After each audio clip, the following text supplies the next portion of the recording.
dies. The devil's eyes. You will suffer an eternity for this.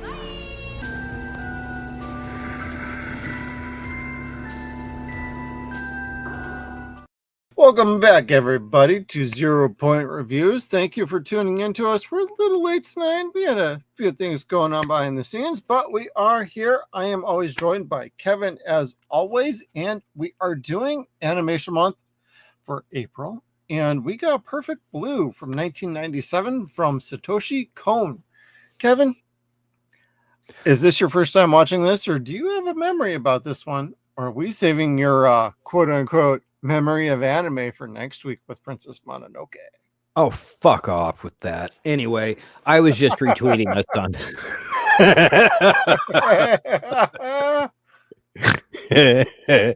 It's a terrible story. I love it, but it's a terrible story. It was terrible to live. We'll start next week, everybody. Princess Mononoke. You're going to want to tune in for that, baby. I got a story for that, too. So, just saying. I don't have a story for this one. This is only like the second time I've ever seen this movie. And I do have the very nice Blu-ray from Scream Factory. And I also have the original DVD from Manga Entertainment because I swapped this out for a 3-disc Blu-ray case. So Here is my Manga Entertainment DVD from 15 years ago. Nice. That is pretty. Why does it not surprise me that this is a Scream Factory release? Because I gotta admit, Scream Factory does like their interesting and more experimental shows. They did like Gravity Falls from Disney, which is like, Disney doesn't license their shows out to freaking anybody.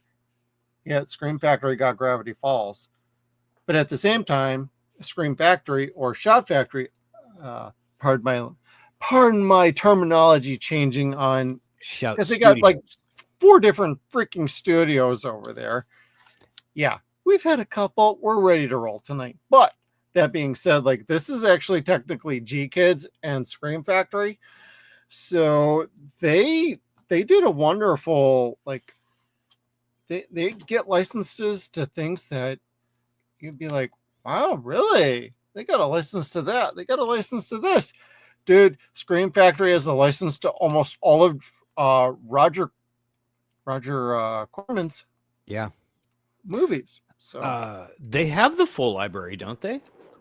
Just about. I think about 90% of it. And so they're putting things out on like Steelbooks, Blu-rays, things like that. And just everybody, if you're curious, Battle Beyond the Stars is coming up in July. You're going to want to tune in for that because we got some fun guests lined up for that.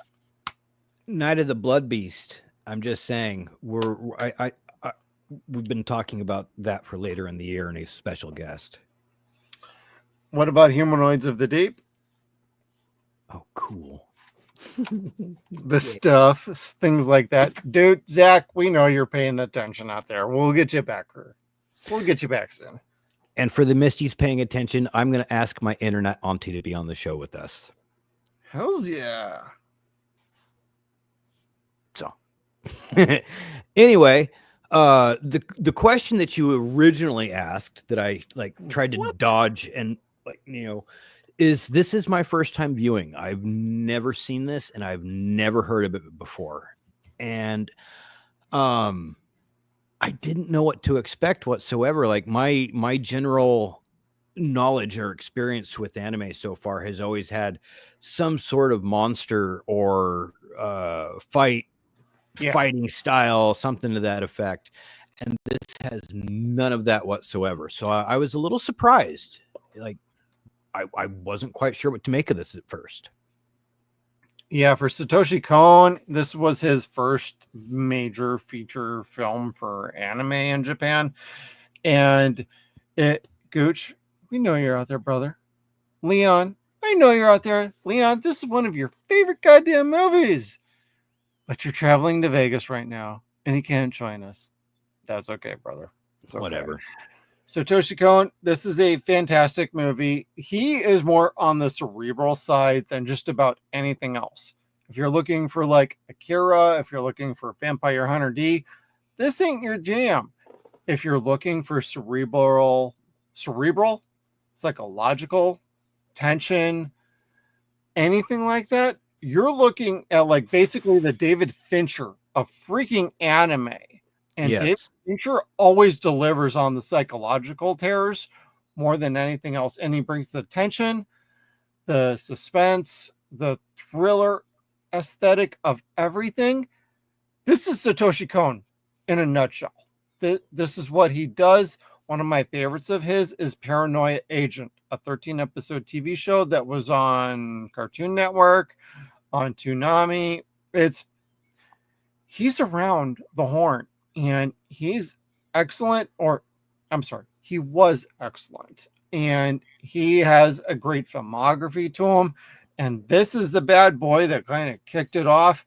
It's got a nice 80s look to it. And I like this. That's why I have the original DVD that I kind of like co-opted into the Blu-ray back. Because when this came out on Blu-ray, I'm like, this is the first time this bad boy's ever been on Blu-ray. And I got a 3-disc case, and I just kind of put my old manga disc in there. And I'm pretty happy with that. I watched actually both. I watched the Japanese subtitled version, and I watched the audio English version, so I could actually understand more of what was going on while I was doing other things at the same time. But my first time experience with this specifically was basically the DVD I was just kind of pointing out. And when I watched it the first time, I'm like, what the hell is this goddamn anime? How long ago was that? About 12 years, I want to say. Nice. Because this came out in what, 98? 97. I think I checked it out about 2005. Oh, 20 years. Sorry. I stand corrected. Because that's when I got when I was getting into DVDs and everything. And this was this Ninja Scroll and Vampire Hunter D were the very first like 3 anime movies I bought on DVD. Oh, cool. And I still have. So when I show off my Vampire Hunter D back there, when we did those like a couple years ago with Will, those were original DVDs for me. Yeah, I've got mine up on the wall here somewhere. Love that goddamn movie. Both of them. I want to say series, but there's only 2 of them. There's a lot more books. There's what, like 12 books? At least 12 to 18, I think. Damn. Yeah. I am like so far behind, but although on Facebook, the groups like to point out like all the figures that keep coming out about every like 9 or 10 months that cost like $600. And I'm like, I can't spend money on that. Yeah, we have fucking responsibilities and stuff. It sucks. It really sucks. Although I like mine Berserk, so I'm going to keep showing this off every time we do anime. Is that John Wick? This is Berserk. This is Guts in his full Berserker armor. Oh! I thought you were talking about the new comic book. Or is that Berserker? I think that's Berserker. This is Berserk. Cool. Definitely not Keanu. Good evening, Mike. Hell no. Although that'd be kind of interesting with Keanu. I love Keanu. Sorry. What's up, Idaho Mike? Our first and awesome moderator on our channel. So if you all are tuning in, Twitter, X, Twitch, Facebook, wherever you're at, we've got a live chat going. Throw a comment in, we might highlight it, and we can talk about it while we talk about Perfect Blue. Now, Kevin, let's bring up the good, buddy. As we talk about the good, the bad, and the ugly, like, share, subscribe out there, and let's get going. All right. So wow, what a graphic picture. That's it is. Best description of this movie that I could possibly come up with. Wow, what a graphic picture. This movie is goddamn psychotic, bro. That's all I gotta say about this. It's very tame and very normal. I'm sorry, let me rephrase For that. a while. It's very grounded. That's what I mean. Like, there's no flying through the air, slashing swords, no laser beams, no monsters, no giant mutations, mechas, no vampires trying to suck your blood. no hentai, nothing like that. Like, No, this ain't Bible Black, everybody. Chill out. Yeah, no, this is a relatively normal movie that happens to be animated. That's the best way I could describe this. And it's very cool in that regard because it is like watching a single white female type movie where someone is just going completely insane. And you're going on this trip with them, not knowing what's going on. I'd almost actually like attribute this to a little bit more Darren Aronofsky. So if anybody has seen the movie Requiem for a Dream, this is kind of that movie, but from 1997 in anime form. Like, it's very adult, it's very mature, but it doesn't get into the graphic nature on like the sex scenes or like the hentai aspects, because in Japan, if you're not used to anime and you don't know these sort of things, like they have like maturity laws when it comes to features like this. Like, if you're going to have sort of a sex scene, it needs to be somewhat demonic. It needs to be like completely unrealistic whatsoever in order to actually get past their own censorship laws. Because they really want to see that shit. Yeah, you really want to see that. It's going to be some nasty little shit. This movie, like, it teeters on the edge without going there. This isn't kite. This isn't like Mezzo Forte. This isn't like any of those that kind of like, oh, if you cut out these 5 scenes, you know, you got an actually decent movie. This movie never crosses that line. Satoshi Kon actually kept this like very cerebral and very like, I'll bring you up to the edge without going over the line on what is like distasteful, because they do get into some scenes that are somewhat distasteful, uncomfortable. They're on the quote unquote grape side, and that's a YouTube thing. So anybody watching us on any of our other channels, sorry, but graping is kind of a thing in this movie a couple of times. It's more than just implied, it's actually attempted, and it's very uncomfortable, but it does serve the purpose for the story, and it drives the narrative forward in interesting ways. So, and it also lets you know, like, it helps you get in tune with yourself. Like, if you get a boner watching this movie, go ahead and call and put yourself on a government watch list. Yeah. Call the authorities. Just say, you know what? I watched this movie, made me totally hard. I'd like to turn myself in for chemical castration, please. Please. Mine's next week. Because while there is nudity in this movie, it never feels okay to be watching it. It's set to make you feel uncomfortable, because this is at the dawn of the internet. They actually use an Apple Performa. They do. Which I actually had one of those fucking computers in 97. And I'm like, oh, they were using, bitch, I had the same goddamn computer. They were using the. It made me feel really fucking weird, to be honest with you. Was it Netscape? Was that the browser that they were using? Yes and no at the same time. Yeah. It was Netscape, but they didn't use the full name.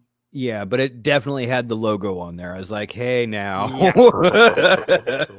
Hey, let's sign in. You got a credit card? Wait, whoa, no, let's not do that. I did that back with CompuServe and AOL Online and everything. ICQ or Metacrawler. Dude, I still have my ICQ around here somewhere. Lordy. Although it's dead now. I mean, that went under like about a year or two ago. That one person holding the fort. Mike, really? 97, you were still using AOL. I was on CompuServe, brother. Get some better taste. That's where all the chicks were. And dial-up and downloading any sort of kind of interesting pictures or videos would take like about hours on end to download. Yeah, man, a megabyte usually averaged about an hour. I learned that with fucking Mel Brooks videos. Sound clips, Just actually. saying. Yep. Like, because I was in college at the time. I had plenty of time to download things while I was off of class. Or I'd be going to play GoldenEye or some shit. That's true. But no, the movie is aesthetically very awesome, very well drawn. It has kind of an 80s sensibility to it while feeling a bit more in the 90s without being overly exaggerated, like, say, Ninja Scroll, Vampire Hunter D. This is one of those, like, this almost feels a little too serious of a movie because you're going with Mina, who is breaking off from her pop group and going into more movies. So it's like everybody across the world can understand this feeling of the character breaking off from her musical career so she could do something more, because she feels like there's more out there for her, and she goes down this like deep, dark, depressing path on, maybe I want to do this, maybe I miss the band, maybe I want to go down this even naughtier sort of territory. And her psyche just goes completely crazy because of like the internet and all the sudden changes in her career going on, that she's, what do I really want to do? And this brings you to the question of this movie of, it'll make you question like some of the things you're doing. Even like this many years later, this movie will speak to you about like, hey, what do you want for your life? You have to know what you want, or you're just going to drive yourself crazy. Or someone else will help drive you crazy. And then you end up killing them and then driving your own self crazy again. Yeah. All you need is a ball peen hammer, everybody. Sorry,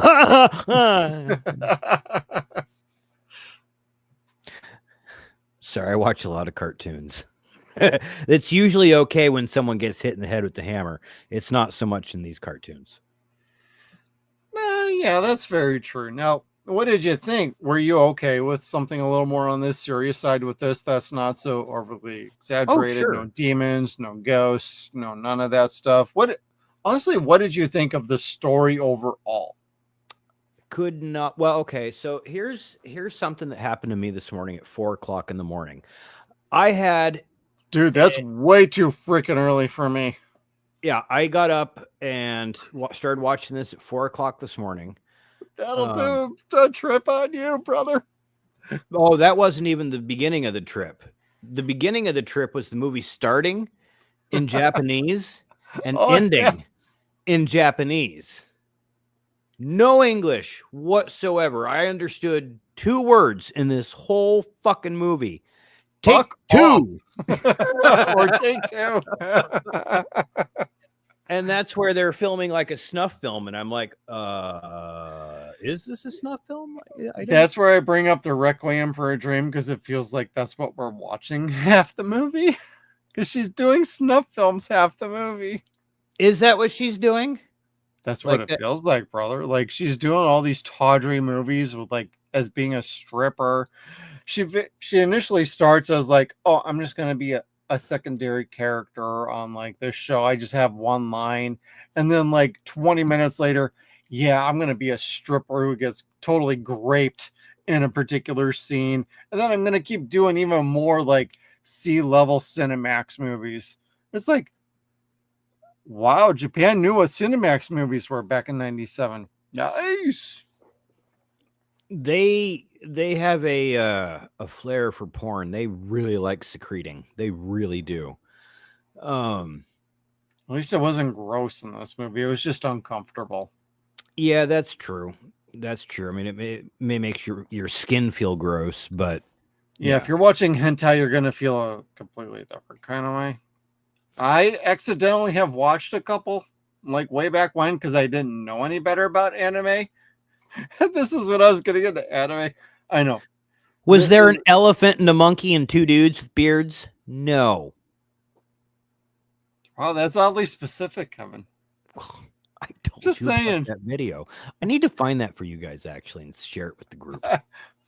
Well, welcome to 0 Point Reviews, where we go off on tangents. But like, my first experience with hentai was honestly like, oh, I heard about this thing called like Bible Black. It's witchcraft, it's demons, and that sounds pretty. Oh, that's gross. Oh, what are they doing to that? Oh my god, what are they doing to that dude? Oh my god, what are they doing to that girl? Oh my god, they're doing that to two girls.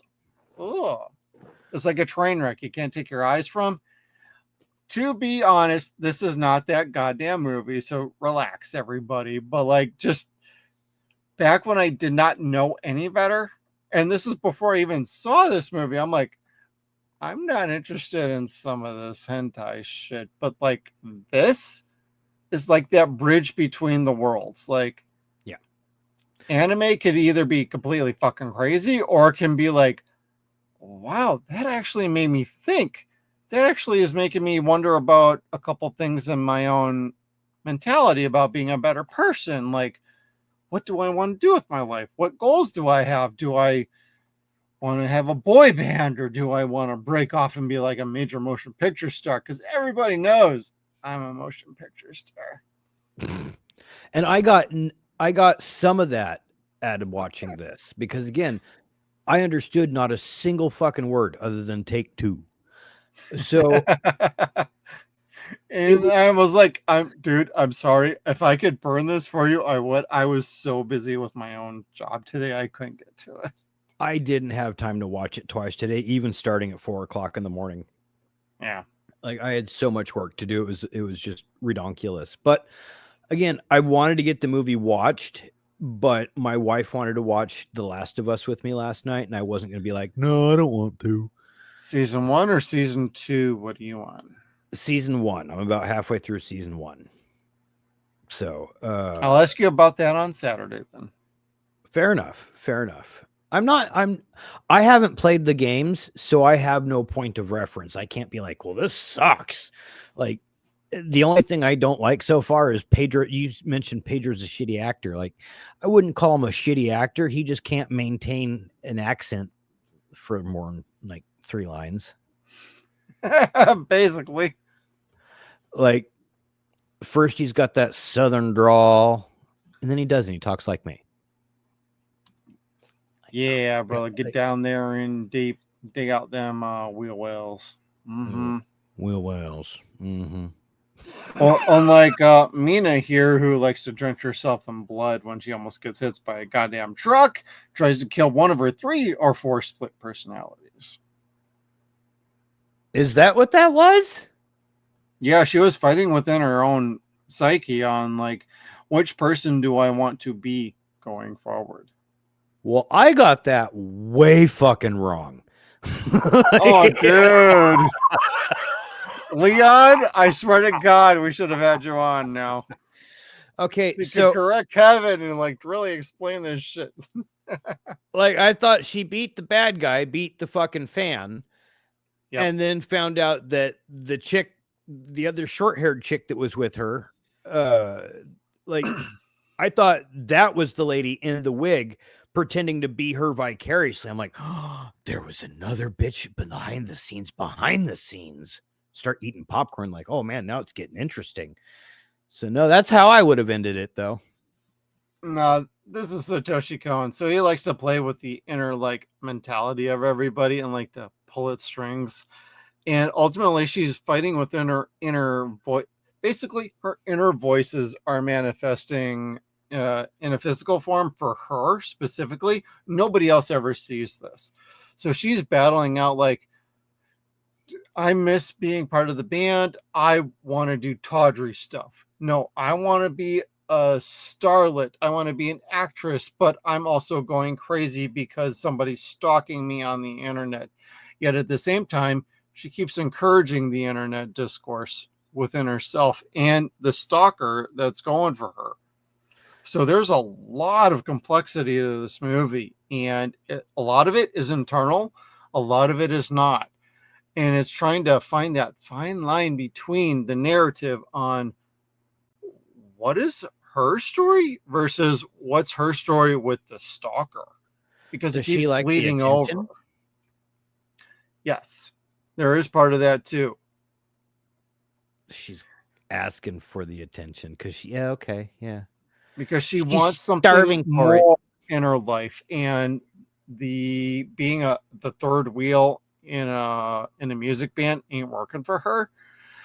And if I had an extra moment, I was going to make the clip from The Wedding Singer. Take that Van Halen shirt off of you before you jinx the band and they break up.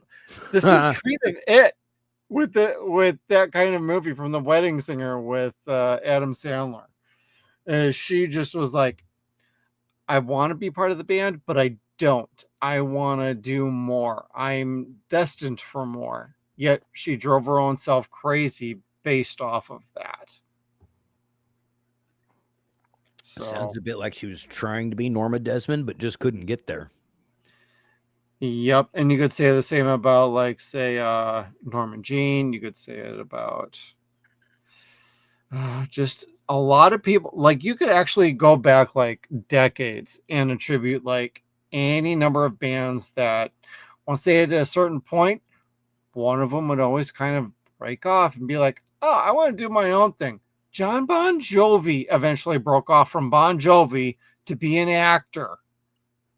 You can look at this as like, this is another example of that, where that doesn't work for you, brother, because you kind of suck. And for her, she was so new to the acting gig that when she had her first role and she was just doing like just the one line, like, oh, I don't know who you are, sir, or whatever the line was. It was just one simple little line, but it didn't work. And then eventually she gets to the Requiem for a Dream scene where she's got to be a stripper and she ends up getting raped by people. And at least one of the actors was like, are you okay down there? Like, I hope we're not like doing anything to you. And then they're like, oh, I'm fine. And then director's like, all right, resume. And she's looking up at the skylights like, I'm going to be a star. You are not Pamela Anderson, lady. That much of the movie I understood. Well, at least I figured that's what I was watching. Like, she was in the snuff films and stuff to be a starlet. Yeah. And there's a lot of shows that have taken from this, I think. One of which is American Horror Story season 4, where never saw those. Season 4 was the last season that I really enjoyed. That was the last season that had Jessica Lange in it.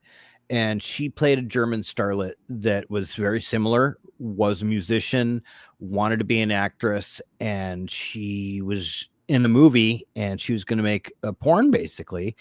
And these guys didn't tell her that they basically got her in for a snuff film, and they amputated her legs to make a snuff film with an amputee. Wow. Whoa, dude. Yeah. That's gnarly. That's only one episode, and then you don't see that until later on into the season. Otherwise, you have no idea why she's on stilts and shit like that. And it's intense, but this was kind of like, this reminded me of that in a way. So I say that with respect, because again, that was the last season of American Horror Story that I really liked. That made me go, ooh. And it is that feeling that you crave. I don't want to say you don't want to feel uncomfortable when you watch a movie. Sometimes you do. When you see a movie like this, it's supposed to be a thriller. It's supposed to make you feel weird. You do kind of want to feel that skin crawly on you. So yes. I get that to a point. And like you said, they didn't cross the line so much where you're kind of like, why am I watching this? Or let's fast forward. Yeah, no, exactly. It wasn't anything that was going to make you pop wood. At least it shouldn't. But it didn't for me. I'm just being honest. It wasn't also anything that was going to put you on a government watch list. It's a gateway drug, kids. Stay the fuck away from this shit. So I mean, it was okay. Yeah, they didn't go too far. No, and the animation overall is pretty good. I watched the English dub this last time, and I thought they did a fantastic job. I'd only ever seen this in the Japanese. I'll always prefer Japanese audio with the English subtitles.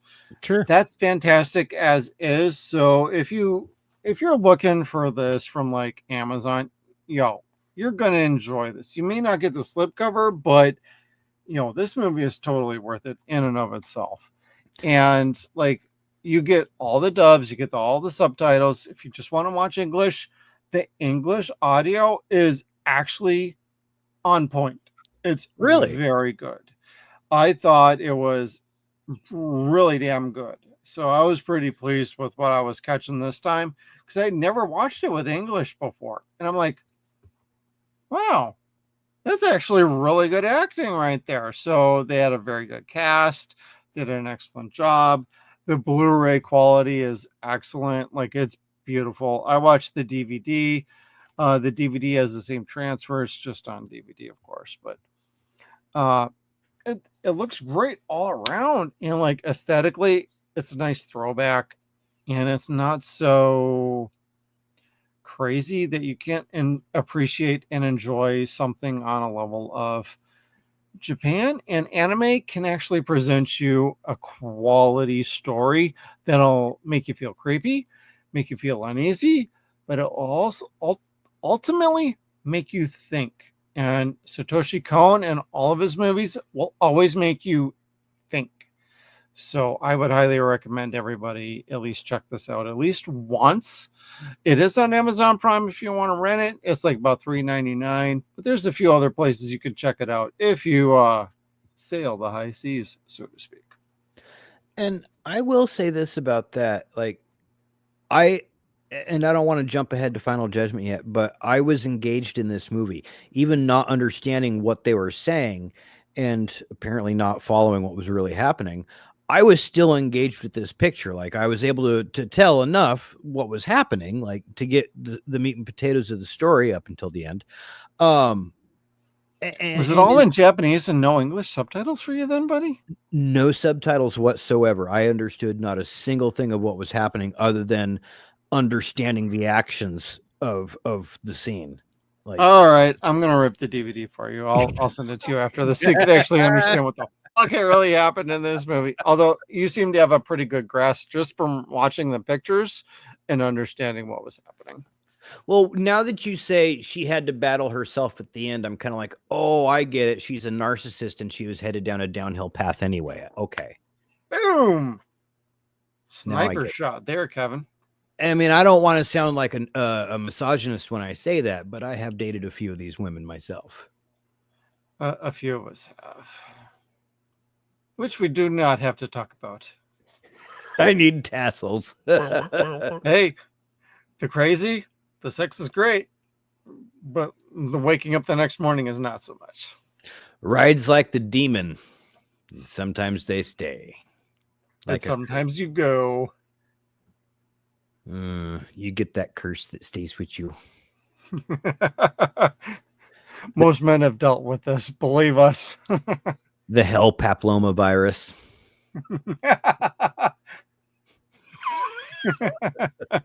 Jesus Christ, dude. Tune in to Zero.Point Reviews, Deadwire Live this Saturday night at 9 p.m. I've got a great HPV joke coming for you kids. And it's not even a you joke. And HPV, it's always a thing with you. It's because everyone has it. It just makes you sound like a dirty fucking whore. Dude, of course I'm a dirty fucking whore. That's what we do over here. Now, was there anything else you did like about Perfect Blue there, Kevin? Yeah, man. The bad guy was kind of interesting. They drew him very. Oh, the stalker dude. Yeah, he was plain but creepy looking all at the same time. He was very distinct the way he was drawn compared to everybody else in the feature. Like when you saw him in the background with all the all the rest of the paparazzi or the crowd looking at her, you could very much tell there was something odd about him or that he was the bad guy amongst that crowd. So they did a really good job with him. And I love the scene where he's watching her dance and he's holding his hand like that. And then all I could think of was a tiny dancer. I'm like, cool. It's like the little ballerina on like the snow globe or the whatever, like just Yeah. dancing around in his hand. It's like, I got you in my hand, lady. I got Well, you in my hand, lady. It's like, wow. The imagery was excellent and it felt just creepy enough to be like, oh, you're actually putting this in the perspective of the stalker dude. Oh, damn. yeah. And it was powerful stuff. Like it was Yeah. a very simple scene, but very powerful when you sit there and think about what he's doing. Like he's not only focusing on her specifically, but Yep. he's focusing on her in the palm of his hand. Very effective. Like that toy, that the ballerina. That's you're in my globe, you're in my possession, you're You're my trophy woman. I've Mhm. got you right where I want you. I'm going to protect you and I'm also going to make you my own. Like, damn. Like, the framing of that was incredible. Like, the total music and lack of thereof with all the aesthetics around that. Just that whole framing of the hand of her on the stage was like, wow, you're actually showing us the perspective of the stalker, which is pretty interesting for back then. They wouldn't do that these days. Not so much. Not so much. The best thing I could do to really compare this to another like American movie that's I don't want to say famous, but more well known that people might be able to say, oh yeah, I know what this is about, is The Fan. This really reminds me of the movie The Fan with Wesley Snipes and Robert De Niro. Yeah. Yeah. God, I think I've only seen like that movie like once. I've seen it once or twice and I remember liking it. Like it wasn't bad. No, but that's actually a very good parallel to this movie. Because I'm thinking of like some of like, I hate to say it, I grew up on Cinemax movies, everybody. It's just the way it is. Like, so a lot of this plot was very similar to that. And this just felt like a Japanese anime version of a lot of those, but a lot more intelligent and a lot better acted. So it's like, damn, can't even wank to this bad boy because it just makes you like feel totally dirty every goddamn second of the movie. Except for like the first like 20 minutes. And then I was like, okay. Because it starts off with a Power Ranger freaking shot. Or what do they call them? Power. I don't know. I wasn't even sure if I was watching the right fucking show at first. Powertrons is what they were called to begin. Power. And I'm like, for a minute, I didn't even remember that. And I'm thinking, is this the right goddamn movie in this disc? Or did they burn a wrong disc in this? Goddamn Scream Factory, what the hell's wrong with you? Because I did not remember that scene at all. So they started off with a little Power Rangers spoof, so to speak, to get it going. Well, that was a good swerve for the audience because I mean, I didn't know what to expect going into this, and not having any understanding of what was happening kind of helped me go along with her, not really understanding what was happening to her either. So I don't know, including until the end. Yeah, until the end. And like most of the characters have a pretty good journey in this. Even like I even hate to say it, but the stalker even had a little bit of an arc here where he's pretty singular in his motives, but at least with Mina, she was just like, I got like a lot going on and I'm still figuring out what I want to do with my life. And confronting the stalker and then slamming him in the head with a hammer. That was awesome, dude. I just wanted to be like, yeah, bitch, he got hit. She lured him in. She used the chachi. Although she hit him with the blunt and she didn't hit him with the claw hand, which would have like totally fucking killed him right away. Well, I don't know about right away, but it would have made him shake for a little while. Shake and bake, baby. Well, you could survive a blow like that. Just you don't necessarily want to pull it out. But anyway. Hey, I'll take a blow like that. I'm just saying. Speaking of which, I have not been able to find Faces of Death at our local Walmarts. Now, am I going to be allowed to watch that in my house? No, but I still want it for my collection. That's true. That's true. Now, Kevin, got anything else that's good about this movie, or do you want to get on over to what didn't work for you? Let's go with what didn't work for me. Ooh, the Requiem for a Dream scene, baby. No double dildo. Sorry, everybody. It's a very hands-on movie. So when I was about totally hands off, they're out of my pants right now. Just when I was a kid, I was about 22 or so. I was with this girl who called me one day at work and said that she had been raped. She'd gone to manhandled. And anyway, it was a very difficult situation to go through. And I don't believe it ever actually occurred. I think she'd cheated on me and used that as an excuse for some sort of attention. But when that happened, I still felt what they call a secondary victim's feelings.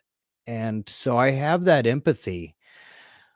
And seeing this is very uncomfortable for me. I like seeing this about as much as I seeing genuine racism. It's just not pretty. So there's a little bit of empathy there. So I didn't really care to see it. And without understanding exactly what was going on in the movie, I was kind of like, until at the end. Like that part I understood. Right. Like, oh, okay. This is the guy gonna the bad guy's gonna try to get in the honeypot before it's too late, or whatever. And then she lets him get close enough to kill. And it worked. It was a great scene. This scene here, like where they were making the snuff film, I knew that they were making a movie. I wasn't sure what was happening. I wasn't sure if like she was part of them making the movie too, or dreaming or whatever. Yeah, because it was all a little vague looking. Yep. I couldn't tell you what they were saying again. But I didn't dislike this at all. Like I was not bored watching this, not really. No, this reminds me a bit of like, say, David Lynch going on. Like there's a lot of similarities to say like Mulholland Drive later on. So there's some aesthetics that like Satoshi Kon was definitely pulling from, but making his own. And this is in 97. So this is before a lot of like what David Lynch was like really known for. Like, yes, we knew Twin Peaks. Yes, we knew Mulholland Drive would come out eventually. But like there is a certain on what's real, what's not real that only David Lynch could really delve into. And Satoshi Kon is definitely that kind of person who delivered that kind of movie in an animated form.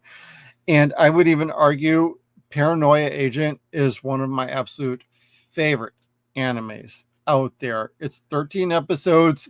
It'll drive everybody fucking crazy. It was on Cartoon Network, Toonami, quite a bit back in the day, early 2000s, or the aughts, so to speak. And I fell in love with like his idea on how to like totally mess with like your expectations and feel like you're not just watching something close to Western civilization with David Lynch. We're going to give you something that I'm thinking of with a spin on that. And this is one of those first examples because this was his first major motion picture. And I think he delivered very well. And he had a very good career after this. I just wish they gave him a little more leeway with some of his other projects. I am not familiar with any of them. Like this is a whole new universe to me. Dude, if I rip off or if I quote unquote get you Paranoia Agent 13 episodes, I think you'd actually like that one. Well, it crazy, bro. It does not go how you expect. Nothing of this sort of thing does. Like, clearly. Yeah. I didn't understand the ending of this movie. Well, yeah, and that's kind of like... And I was like rooting for her to kill that other bitch. Yeah, it's a bit of his formula. Like, it'll always make you kind of want to rewatch it again to try and hey, maybe I can make sense of this a little more if I watch it again. Rewatchability on Perfect Blue and like say Paranoia Agent and some of his other ones, they always hold up very well. It's the first time you watch it through, it's kind of like, wait, this kind of makes sense to me. I think I understand, but you watch it again and things start to click a little bit more. So this is one of those movies that almost screams, you got to watch me one more time. You'll pick up something else that's going to make you watch me another time. You'll pick up even more things. Now, here's a question for you, because again, I'm not an anime fan. Yep. Is this an average type of movie for anime? Like, because again, my experience has been demons, ghosts, monsters, samurai, superhero fights, whatever. Is this normal of a picture? Like, when I say normal, I mean grounded, realistic of a picture. Is this normal for anime? Are there more movies like this now? I'd say this is more the exception to the rule. Usually with anime, you will get all of those things that you just mentioned, but then you get movies like these that kind of stick out. Like, I hate to say it, but stick out like a sore thumb, because these do not fall prey to the Shonen Jump styles. These do not fall prey to the giant kaiju battles or the mechas or the demon possessions like Boogie Pop Phantom. This does not fall prey to a lot of those because this plays it fairly straight, just a bit psychotic. And this is way more straightforward with the psychosis and the craziness level without ever going, yeah, we ain't going to go to that level that everybody else does, because then this stands out even more than everything else. The writer of D, he does not like anime. And I think that's one of the reasons why there's only 2 of his books being made or having been made. But he does like the style that they made his movies in. Like, clearly he gave his blessing for it.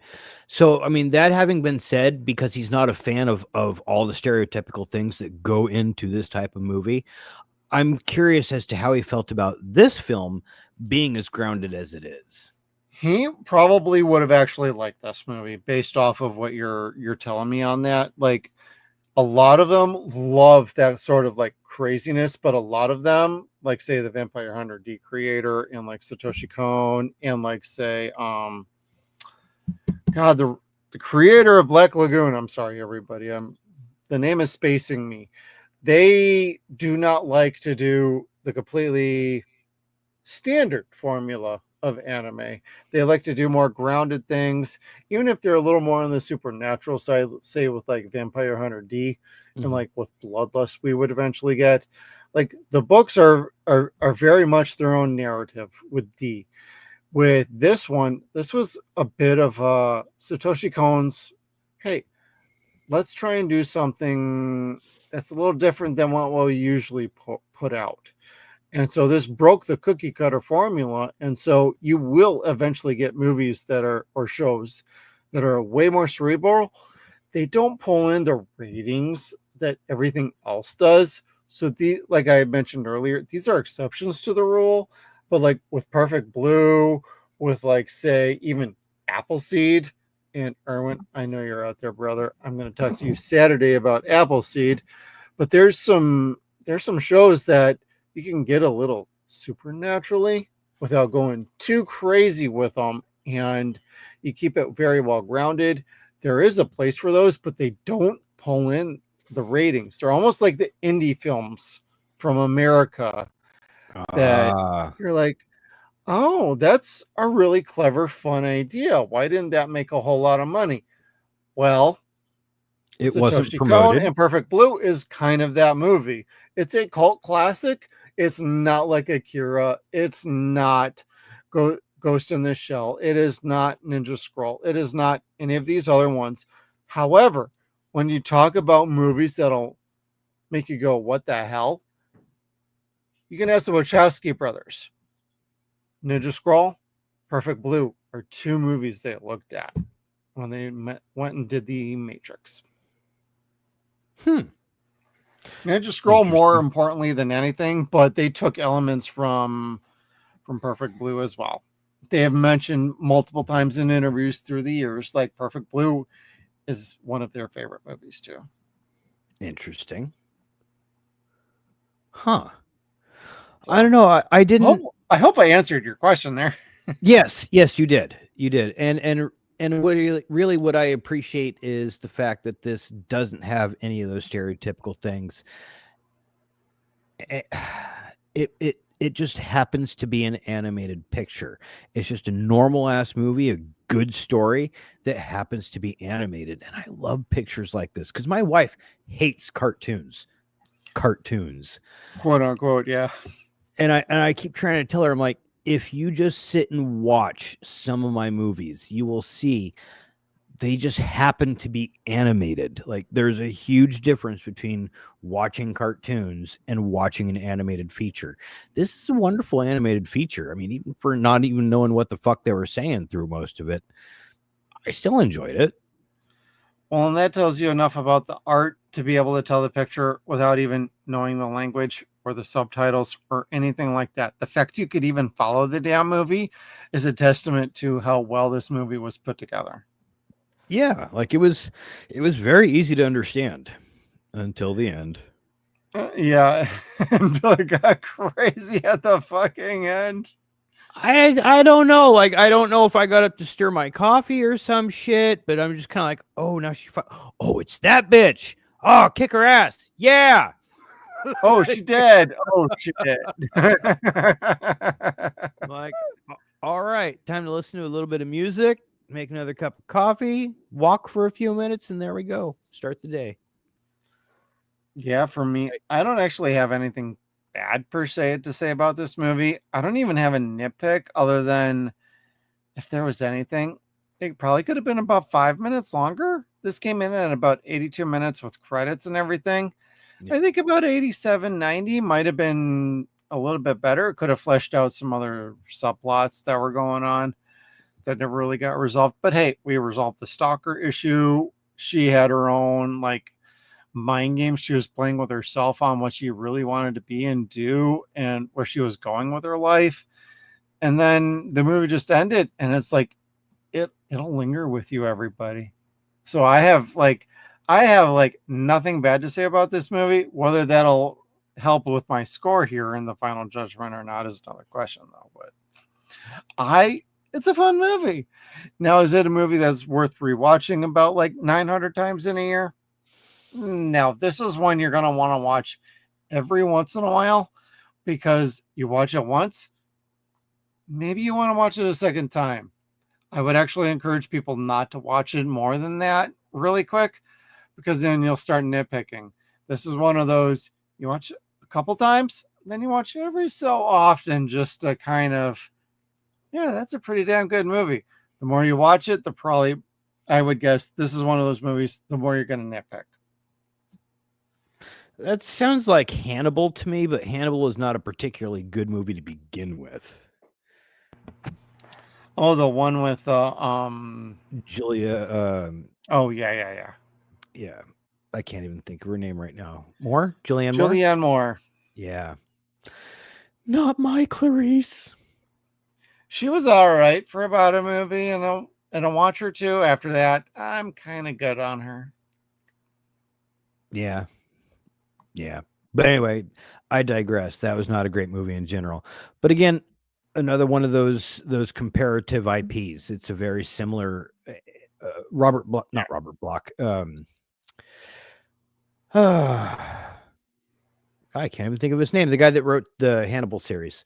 Those stories would be akin to this as well. I would say I enjoy watching Silence of the Lambs about as much as I enjoyed watching this. It was on par.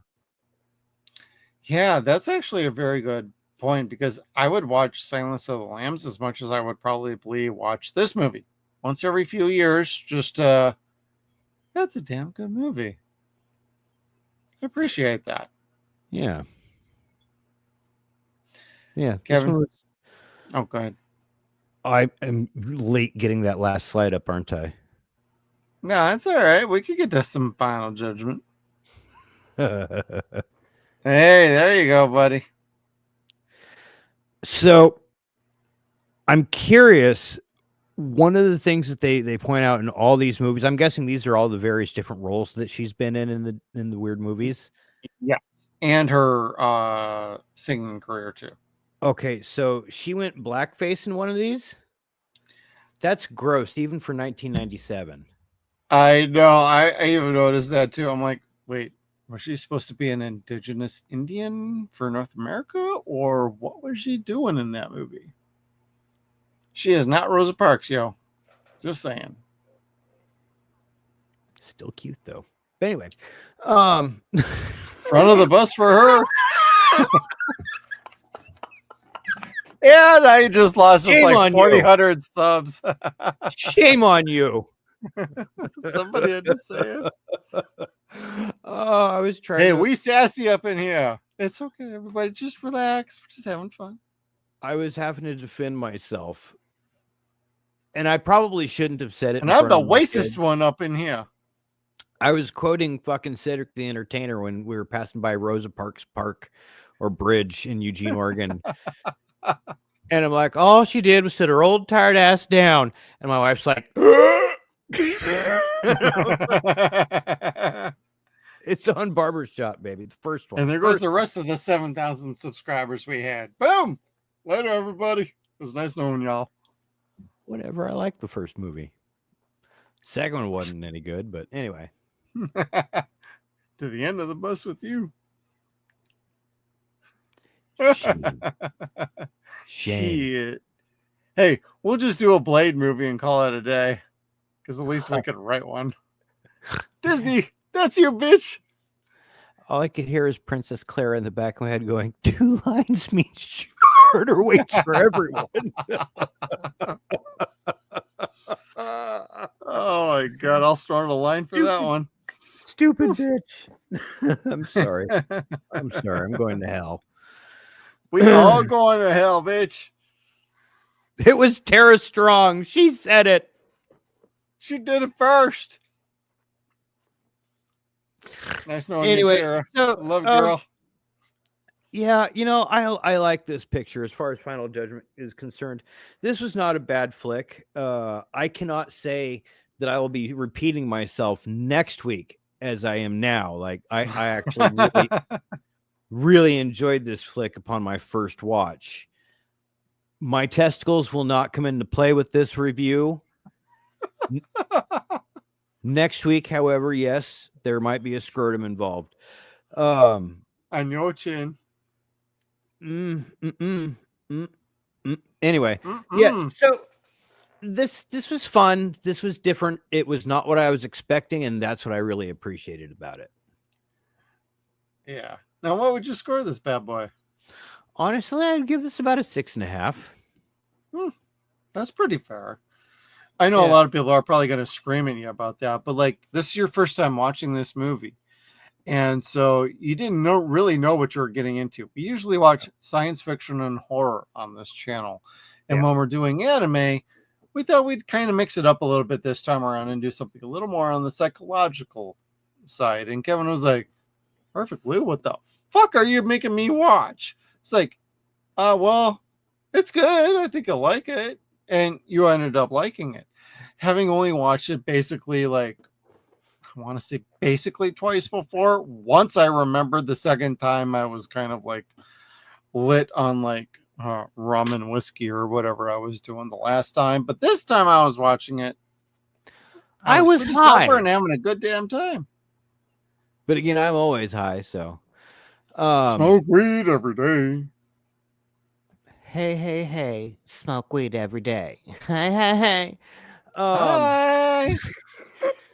A bunch of assholes we are. Now I want to watch Scary Movie. Anyway, we will. I totally digressed. What was my final judgment aside? It was pretty good. I gave it a 6.5. 6.5. You know what? Oh, that's right. There was I give it an 8 myself, everybody. Just throwing that out there. Well, that's fine. That's totally fair. But I have a few handicaps when it comes to movies like this. Yeah. One, I don't like anime necessarily. Right. I am not this genre's demographic. I'm just not, and I apologize for that. And I never used to be either. I'm kind of one that kind of came along in like the midway. Yeah, and then number two, I didn't understand what was being said. So like the very specifics or the dialogue that would like give clues as to the mental trauma that was happening for this movie, I missed that. And then the last thing that affected my score is I just don't give a fuck about these kind of movies either. Without monsters, I just don't care. Hey, and next week with Princess Mononoke, you'll have a score on a different scale. And my The scrotum. erection scale. And you know what? I actually have a story about that movie too. You think you're the only one with the story? I got one too. I ain't told nobody in like fucking 20 years about this story, so I almost don't want to. But if you're gonna tell your story, I'm gonna tell mine too. Wait a second, but we're gonna 0 point again. What is Mike talking about? What song from GTA 5? Bro, Mike, you do have to clarify. I have no idea. I never played Beyond San Andreas, so. Yeah, the last song that I specifically remember being in a GTA game, the song wasn't even in the game. It was in Vice City. It was when you go into the Tenderloin area, and one of the gay guys goes, "There's a place you can go." Like, oh Jesus Christ! Like Kevin, smoke weed every day. Oh yeah. Where I got that from was Chappelle Show. That's where I got that from. Yep, that was Chappelle Show. I want to say 20-year-old Dave smoking weed and writing poems. God, more Chappelle Show, everybody. God damn. I loved him being like at the counter at the going on flights and everything, being like, okay. Those skits, like my wife doesn't, she says she doesn't like them, but fuck, man, you can't watch those and not laugh. And I've seen her laugh at them. So I'm kind of like, oh, you're full of shit. Hater. Dude, those seasons of Chappelle Show were dope. I just gotta say.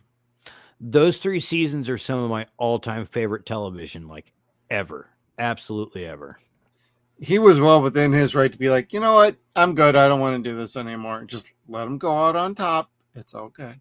Mm-hmm. Because there was not a bad season. Not even the 3rd season that was unaired. Correct. There was not a bad episode. I couldn't agree more. Yeah.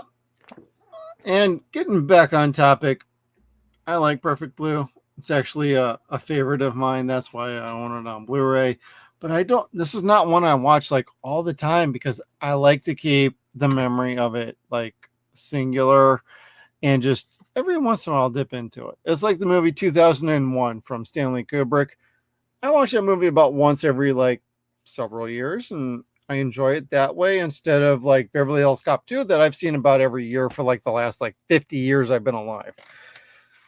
Well, 40 years actually. But that said, I'm going to give it an 8 because of rewatchability on that and just overall impact, great characters, good story, good writing, excellent editing, animation's outstanding. It would have benefited a little bit more from updated graphics and animation from like, say, early 2000s, I want to say, but I don't think it hurts it being where it came from. And it's a damn good movie. I'd encourage everybody to go watch it. It is on Amazon Prime for about $3.99 for a rental. Just saying. Or you could sail the high seas, everybody. It is out there. We don't encourage anyone to do anything other than watch the film. How you do it is up to you. Yep. And if you do enjoy it and you want it in the collection, it is well worth being in your collection. I would highly encourage that. So if you end up liking it, absolutely check it out. Kevin? Got any final thoughts before we say goodbye to everybody? Piracy is pretty fucking awesome. Let's see here. Public service announcement. You think we might have reviewed He-Man or something? Did we review He-Man last week? Yeah. Hell yeah, baby. We're over 250 views on that bad boy. I know. We're not like the 300,000. We don't give a shit. We're having fun. But the fact that He-Man did over like 200 is like, it ain't even been a week, bro. It's doing really good. The fact that more than 10 people that aren't my mom, my brother, or me, us, or you, that care, like, is amazing. Skeeter. So, Skeeter. Chad still hasn't listened to it, motherfucker. Dude, really? Probably not. Dude, Chad, what the fuck? I'm waiting for him to respond right now, and we'll probably hear it 2 days tomorrow. from now. Tomorrow, Thursday. Chad, Saturday. If you don't call me a dumb ass motherfucker, is the first words from your lips to my ear. I know you haven't listened to our He-Man review, so get off your ass, watch the He-Man review, you piece of shit. And we love you. Yeah, you're cool, dude. I love you too. Anyway, no. My parting thoughts with this feature film is I'd probably be interested in watching it in English. It's a fun thriller. I dug it. I actually enjoyed the animation style. It not having any CG did not bother me whatsoever. I appreciated that for what it was. I really enjoyed it. I appreciated it a lot. Yeah. Well, I'm glad you were on board for that. You're still good for Princess Mononoke next week, and then we're gonna wrap up this month with some good old classic American animation, baby. We're gonna do Heavy Metal. Yes, the whole reason why I agreed to this fucking month. Dude, I know we were gonna start. We had plans this month, and things got changed around due to schedules and things, but we're gonna get there.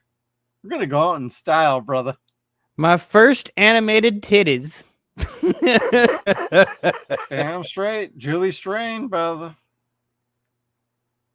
Was she? Well, that was more Heavy Metal too. That was 2, yeah.